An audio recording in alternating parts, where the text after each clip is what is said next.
స్ఫూర్తి కొంతమంది ఎన్ఆర్ఐస్ కి అవగాహన కాదు. ప్రజాస్వామిక స్ఫూర్తి అర్థము అవగాహన కాదు.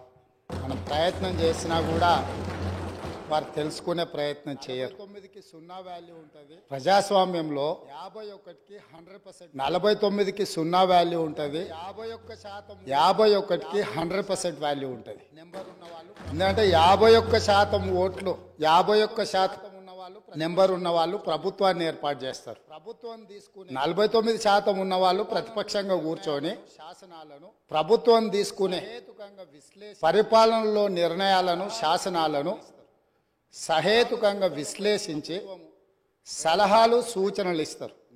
సలహాలు సూచనలు ఒకవేళ ప్రభుత్వము పెడచెవిన పెడితే నిరసనలు, ధర్నాలు, రాస్తారోకలు చేస్తారు.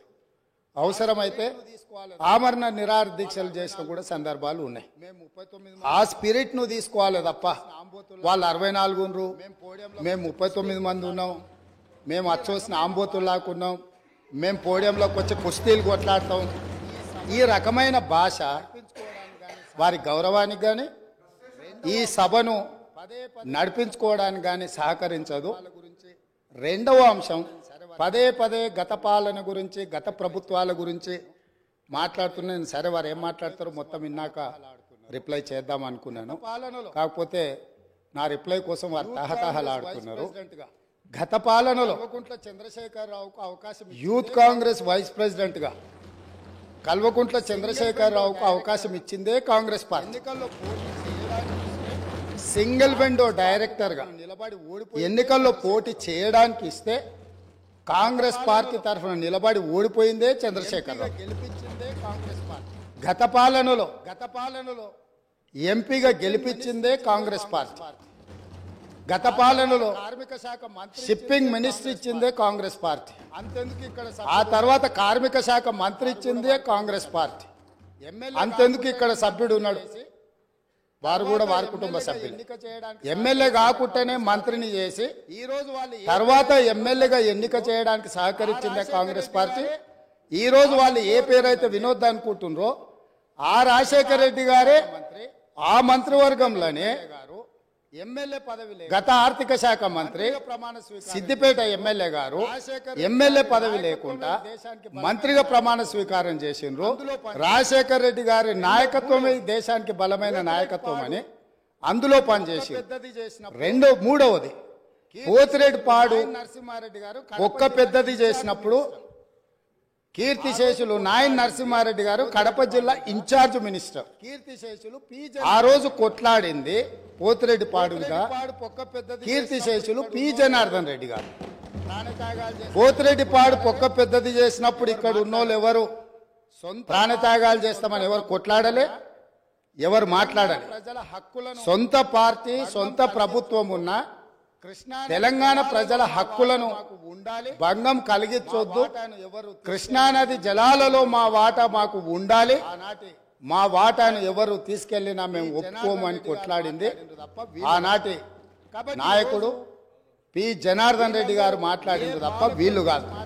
కాబట్టి ఈ రోజు ఆ పాలకులు వీళ్ళందరూ ఏ పాలకుల గురించి మాట్లాడుతున్నారు, ఆ పాలకులు ఇప్పుడు మాట్లాడుతున్న పెద్దలు ఎట్లెమ్మెల్యేనరు, వాళ్ళ తండ్రి గారి గురువైన చంద్రబాబు నాయుడు గారి పార్టీతో పొత్తు పెట్టుకుంటే ఆ పార్టీ మద్దతుతో ఆ కడవ కప్పుకొని సిరిసిల్లలో కష్టపడి పనిచేసి నిర్మించుకున్న చీమలు పెట్టిన పుట్టలో పాములు దూరినట్టు కేకే మహేందర్ రెడ్డి అక్కడ పార్టీని నిర్మించుకొని తెలంగాణ ఉద్యమంలో పాల్గొని తెలంగాణ ఉద్యమంలో ముందు భాగం నుండి నిలబడి కొట్లాడితే ఎన్ఆర్ఐ అంటే నాన్ రిలయబుల్ ఇండియన్ కింద మేనేజ్మెంట్ కోటాలో ఇక్కడికి వచ్చి టికెట్ తీసుకొని అక్కడ ఆ కేకే మహేందర్ రెడ్డి గారిని అన్యాయం చేసి ఈ రోజు ఇక్కడికి వచ్చిండ్రు.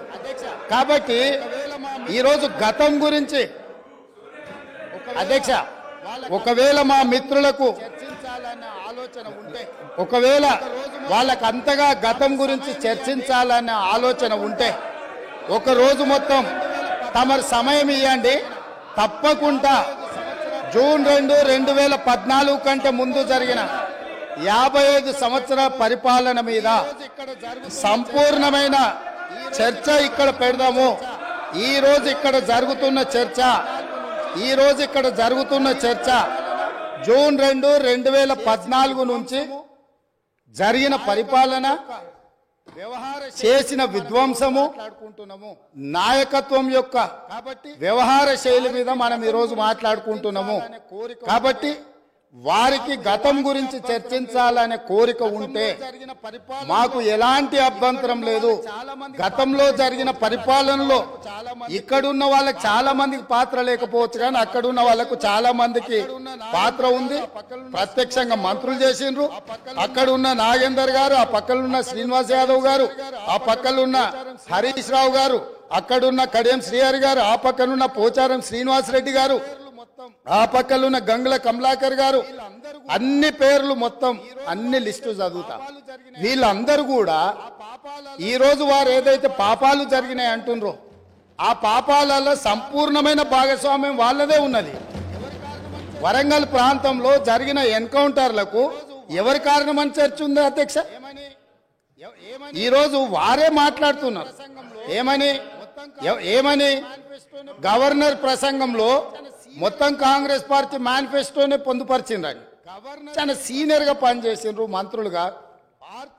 గవర్నర్ గారి ప్రసంగము పార్టీ యొక్క ఎన్నికల మేనిఫెస్టోను మంత్రివర్గంలో చర్చించి మా ప్రభుత్వం యొక్క భవిష్యత్ కార్యాచరణను మంత్రివర్గం ఆమోదం చేసిన తర్వాతనే గవర్నర్ గారు ప్రసంగిస్తారు. పరిపాలనలో అనుభవం ఉన్న వాళ్ళు, గతంలో ఈ రకమైన నిర్ణయాలు చేసిన వాళ్ళు కూడా ప్రజల్ని తప్పుదోవ పట్టించడానికో లేకపోతే వాళ్ళ యజమానులను సంతోష పెట్టడానికో ఎందుకు మాట్లాడుతున్నారో నాకైతే తెలియదు. నేను సభ్యుడికి సూచన చేస్తున్నా. నేను చాలా విషయాలు ప్రస్తావించిన, తప్పకుండా సావధానంగా 5 సంవత్సరాలు సమయం ఉంది.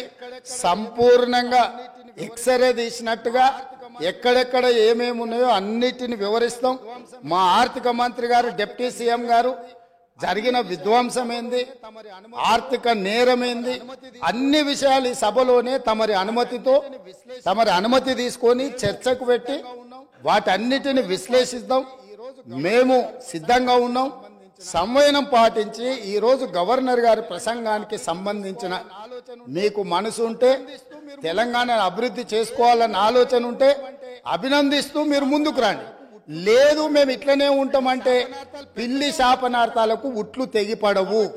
ఈ శాపనార్థాలు పెడుతూనే ఉంటారు జీవితకాలం. కాబట్టి దయచేసి ప్రతిపక్షానికి నేను సూచన చేస్తున్నా, మేం పాలకపక్షంగా మా విజన్ డాక్యుమెంట్ని సభలో పెడుతున్నాం.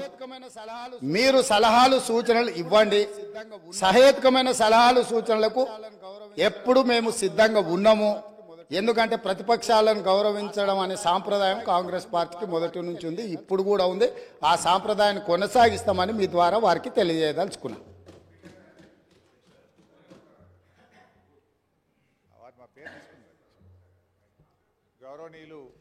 అవార్డు మా పేరు తీసుకున్నారు అధ్యక్ష. గౌరవనీయులు రాష్ట్ర ముఖ్యమంత్రి గారు